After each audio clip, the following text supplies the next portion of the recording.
What's going on, everybody, and welcome to the channel. Today we are checking out the Emax EZ Pilot. It is an all-in-one beginner indoor FPV racing drone ready to fly. It'll come with everything that you see here. We got the quadcopter, we have the remote control, and also we are given the Emax FPV goggles. Here's the battery for the FPV goggles. We'll come back to that later. We have some stickers. We have a battery for the quadcopter. It is a 450 milliamp high voltage 1-cell battery. We have a USB to micro USB charge cable. We have the battery charger, USB dongle style, high voltage charger. We have a bag of goodies containing a screwdriver and some screws. And we have a set of extra props. And we also have the instruction pamphlet that tells you everything you need to know to get this quadcopter in the air. So let's take a look at the quadcopter first. It is a 82.5 millimeter tiny hoop. The motors are the 816 brushed motors. The weight comes in at 34 grams without a battery, and with the provided battery it comes in at 46 grams. Now the props are the tiny Avon 40 millimeter 4-bladed props. The flight controller contains the built-in 4-in-1 3-amp ESCs and also the built-in Emax 2.4 gigahertz receiver. Now the receiver antenna wire is sort of tucked in, so by removing these 6 screws from the bottom, the canopy on the top can be opened up and the antenna wire can be pulled up for better transmission. Now, it is not a betaflight board, so it cannot have its parameters changed. Also, the motor wires are soldered onto the board, so if one of the motors do go out, a new motor needs to have its wires soldered on. The camera is a 600 TV line CMOS censored FPV camera called the Tiny camera.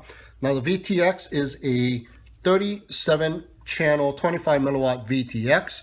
There's a single button to change the bands and the channels. Now it comes locked with some of the channels blocked, but if you have a ham radio license, you can go ahead and unlock it by holding the button down and powering up the quadcopter at the same time, which is indicated by both of the LED lights turning on the VTX. The remote control has a built-in removable 18650 battery, and the battery bay can be accessed by removing this one screw. Charged up via the micro USB port with the provided micro USB to USB charge cable. The red light will indicate charging, and once fully charged, the lights will turn solid green. No physical antenna. Auxiliary 1 switch is a 3-way switch with easy mode, intermediate mode, and advanced mode. Easy mode has altitude hold and yaw control built into the roll instead of having it where it's supposed to be on the left stick. Intermediate mode has altitude hold and normal yaw control. Advanced mode does not have altitude hold, and the yaw control is also normal. Auxiliary 2 switch is a 2-way switch, and it arms the motors and disarms the motors. And we also have all of the trim buttons. Here are the trim buttons for the pitch control. Here are the trim buttons for the roll control. And here we have the trim buttons for the throttle and trim buttons for the yaw. To calibrate the gyros of the quadcopter once the remote control and the quadcopter has already been turned on, flip the mode or the auxiliary 1 switch back and forth until the lights on the quadcopter turns solid green, and wait a couple seconds until it turns off and the gyro has been calibrated. The FPV goggles that come in this set is just about the same as the Emax Tinyhawk's 5.8 gigahertz 48 channel diversity FPV goggles. Now this one has a 4.3 inch 480 by 272 pixel resolution screen. It has 2 SMA connectors, but we are only given one antenna. And here we have the mode button to enter into the settings. You can change the brightness, the contrast, saturation, and the language from English to Chinese. Push the auto scan button to automatically select the strongest signal, and to manually adjust, push the manual band button and the manual channel switching button. There are 6 bands and 8 channels on each band for a total of 48 channels. And here on each of the side, we have the slider knobs to slide the lens back and forth. So you are actually moving the lens that is in between back and forth to adjust focus. The battery pack is a 3.7 volt 1800 milliamp size, and it will contain one 18650 rechargeable battery. The charge port is the micro USB here as well, and while charging, the LED light will turn red, and once finished charging, it will turn green. The battery fits in the holster in the back of the 3-point head strap, just like that. Now the head strap is fully adjustable with Velcro fastener on the top strap and buckle fasteners on the sides. Power it up by inserting the banana plug into the port, and it powers right up. Now it does not have a built-in DVR. Okay, so to power up and get going, either plug in the quadcopter first or turn on the remote control first. It doesn't really matter, so I'm going to turn on the remote. Okay, and power up the quadcopter. Place the battery right in the middle there. And put all the sticks furthest back and up and down on the mode button.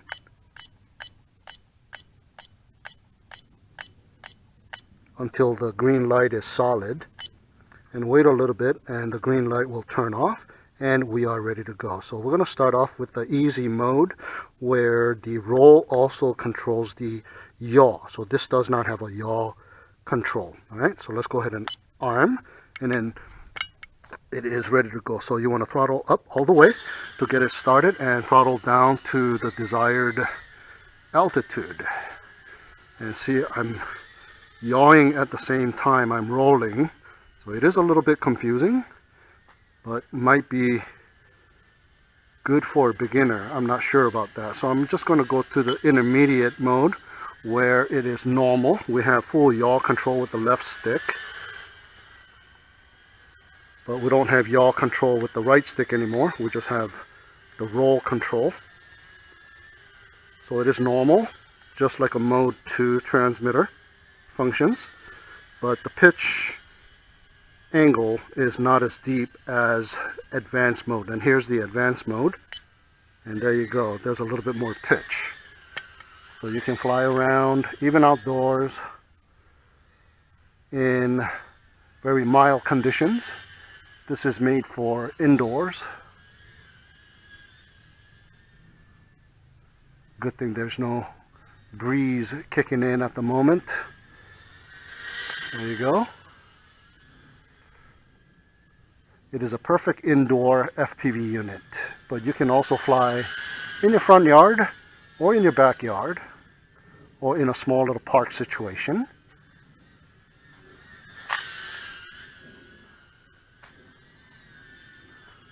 No flip switch or anything like that. This is a beginner's FPV package. So you can also fly line of sight like I am doing right now, or you can put on your FPV goggles and fly with your FPV goggles, and that's what this is made for. So although it comes with just one battery, you are able to get extra batteries on this thing and fly consecutively, but do wait until the motors completely cool off. Alright. So that is its behavior, line of sight, and looks like the quadcopter is slowly coming to a landing. So that is the battery life. This is not the battery that it came with. This is another battery that I already had in my toolbox, so it might not be a 100% fully charged battery. So let's put on the battery that it comes with and do a little FPV. Okay, so here we go with our first FPV flight. I'm going to start off in advanced mode and arming the motors. So a little bit of static lines. Okay, you can fly indoors like I am in the garage, and it does fly really nice. And since I'm flying in the advanced mode, the pitch angle and the roll angle is just like any other tiny hoop in angle mode. And it does behave really nicely like an Emax, so you are able to finally control its flight. So you can go through tiny crevices and all that kind of stuff. Here, it does wander off a little bit though, so the pitch and the roll angle is not steep enough for you to make, you know, quick bank turns. You just drift a little bit. That's my maximum left roll there. Okay, so we're confined to the space, so let's go outside and check out its distance. Okay, in the front yard, going all the way out towards the driveway, and I do have good FPV. I just have a little bit of static here and there, but it's pretty nice. So you can fly this thing outdoors as well, but indoors is where it is made for here. And today we are having a very calm day, so there's no wind whatsoever, so I'm able to fly this thing outdoors. But if there is a little breeze, then this thing will not fight the wind at all. So it is made for indoors. So that is my full right roll, and I'm not yawing fully, but here's my full yaw. There's my full yaw there, left yaw, and my full right yaw. Now those are the yaw speed, and this is my full right roll. So even the angle in the advanced mode is not much. Okay, full pitch forward. It's good enough for a beginner. It is really, really easy to fly, and that is what this quadcopter is made for. There's our snowman, still alive, hanging in there for dear life. Yeah, it is slouching to one side, and we have to put back its buttons and its nose. Yeah, still alive. It's slowly melting away. Oh no, it lost its nose. There it is on the ground. Yeah, it snowed here recently, and we don't get much snow up here. That is a very rare occasion to have snow up here in the residential areas. In the mountains we do get snow, but not in this residential areas. So here you go, my distance here, going to the neighbor's house. That is good enough distance for this thing. Since I did loosen up the antenna wire of the flight controller, so it is right below, hugging the bottom of the canopy. And look at that, I can go all the way to one side and still got good video. And I'm sitting in the garage with the garage door semi-open, so this is not bad. Okay, so there you go, it just landed itself, and that will be the flight time of this quadcopter. Alright, here we go with our second FPV flight. Arming the motors and forward pitching. And it seems to me like every time I'm ready to take off and I throttle up a little bit, I do get a lot of static, especially here in the garage. So there's a lot of objects all over the garage, so maybe there is a little bit of interference. Now I've got a couple of antennas on my Emax FPV goggles. It comes with one, but I did find another one, so I'm placed it horizontally instead of vertically. I got one standing up and one at a 90-degree angle, so I get the benefit of the diversity modules here, but I do have a little bit of static or flickering on my video feed. Too bad I can't show it to you guys because we don't have a DVR built in, but I am recording on my Headplay SE goggles at the moment. So you are able to fly around indoors very nicely because there's absolutely no wind, and that is what this quadcopter is made for, indoor FPV flight. And I do suggest you fly it in the advanced mode. You have a little bit more control to get away from stuff. Okay, back into the garage.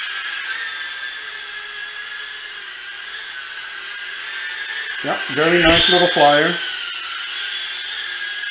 When it's windy and cold outside, you can put this on and fly in your garage, fly in your living room, and if you have a big house, you can fly all over the house. It's got pretty good reception.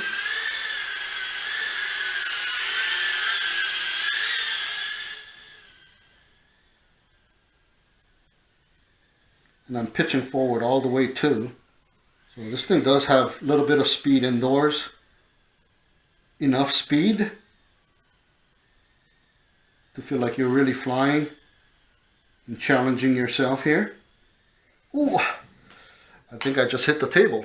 Yeah, let me go and retrieve it. All right, here we go once again, arming it and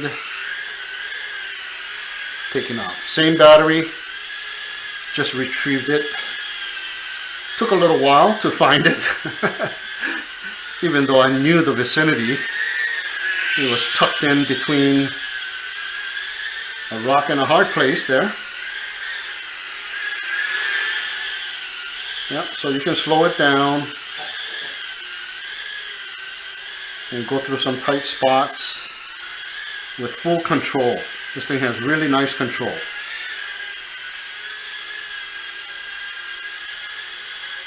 And good enough power to maneuver. And here we go. I think the battery has come to an end. All right.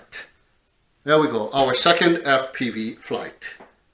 Okay, so here we go one more time, and this time I'm wearing the Headplay SE goggles and I'm recording the Emax goggles with my phone so you guys can see what the video feed looks like. So advanced mode and arming the motors.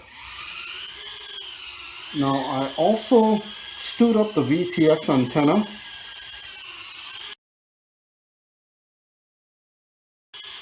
on the quadcopter because it's sticking out from the right side, or was it the left side? Anyway, it's sticking out from the side, so we do have null spots on the left and right of the quadcopter. So that is not the optimum position for a VTX antenna, so I've kind of stood it up and put a little bit of hot glue so it stays erect, and that will give us a little bit better video feed, hopefully. So let's go and check it out. Go out towards the street here, go towards the neighbor's house and turn around. I still got video breakups here and there, but maybe it's a little better. It could be. Very nice. The sun is about to go down, and here I am flying around with a tiny hoop, and I'm above the roof line here, so I still got good video, and I got complete control of the quadcopter, so that's not bad. So you are able to fly this thing outdoors and go pretty far, and even indoors. If you got a big house, you will still get good reception on this thing, and it is able to dodge obstacles and go through some tight corners. So let's see if I can go through. There we go. Some between the fence here. Yeah. With the big quadcopter, you're not able to do that, but something like this, yeah, very easy to do. And go underneath the porch.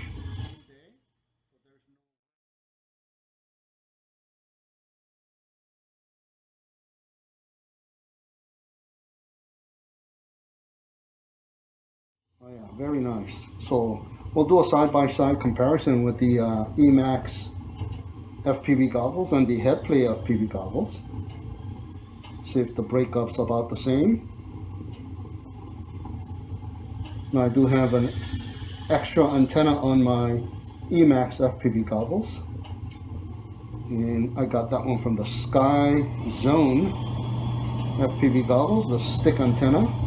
Same kind of stick antenna that comes with the Emax FPV goggles, with the SMA connectors. So if you have another antenna, you are able to enjoy diversity.